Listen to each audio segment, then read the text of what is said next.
தெரியுமா? ஒரு ஊழியக்காரர் ஊழியத்தெல்லாம் முடிச்சுட்டு மிகுந்த களைப்பு.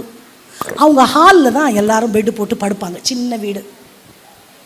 ஜன்னலை திறந்து வச்சுட்டு வைக்க, ஆண்டவரே ரொம்ப டயர்டாக இருக்கேன், நான் தூங்கிடுறேன்ப்பா, எங்களை பாதுகாத்து கொடுங்க. இன்றைக்கி நம்ம சிட்டியில் வளர்கிறோம், நம்ம நல்ல காம்பவுண்ட் வீட்டில் இருக்கிறோம். அன்றைக்கெல்லாம் வேலி தான் இருக்கும். வேலி வழியாக தேளு பாம்பெல்லாம் வரும். வீடு கழுவி தண்ணி ஓடுறதுக்கு ஒரு ஓட்டை இருக்கும். அந்த ஓட்டையை கட்டை வச்சு அடைக்கலைன்னா அது வழியாக பூரா வரும். அந்த கொஞ்சம் முன்னாடி வாழ்ந்தவங்களுக்கெல்லாம் தெரியும். பாம்பு அடிக்கிறதெல்லாம் சர்வசாதாரணம். கெட்ட பூச்சி வரும், வண்டு வரும். அப்போ ஜெபிக்கும் பொழுது குடும்ப ஜெபத்தில் விஷப்பூச்சிகளுக்கு எங்களை விலக்கி பாதுகாத்து, நாங்கள் கூட பண்ணியிருக்கோம், விஷப்பூச்சிகளுக்கு எங்களை விலக்கி பாதுகாத்து கொள்ளுங்க அப்படி ஜோம் பண்ணிவிட்டு படுத்துட்டார். பேருக்கு தான் ஜோம் பண்ணிட்டு படுத்தார்.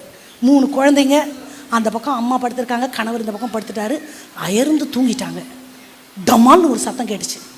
மடமடன் ஏஞ்சி லைட்டை போட்டு பார்த்தா ஒரு பாம்பு ஜன்னல்லேருந்து ஒரு செடி வந்திருக்குது. அந்த செடி வழியாக ஜன்னல் வழியாக வந்து மேலே ஷெல்ஃபுக்கு ஏறிடுச்சு. ஷெல்ஃபில் ஃபோட்டோஸ் எல்லாம் அப்படி அடுக்கி வச்சுருக்குறாங்க. அது தட்டி விழுந்துச்சு.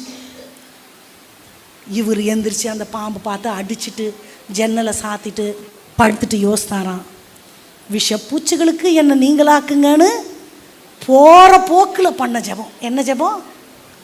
அக்கறையாக கூட பண்ணலை. நான் அக்கறை இல்லாமல் பண்ணுவேன், ஆனால் ஆண்டவர் ஒரு வார்த்தையும் கணக்கில் வைப்பார்.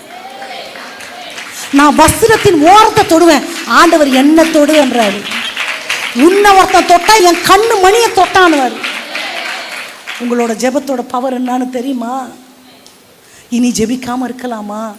காசா பணமா அள்ளி விட வேண்டியதுதான் ஜெபத்தை. அதான் கேட்க ஆண்டவர் இருக்கிறாரே.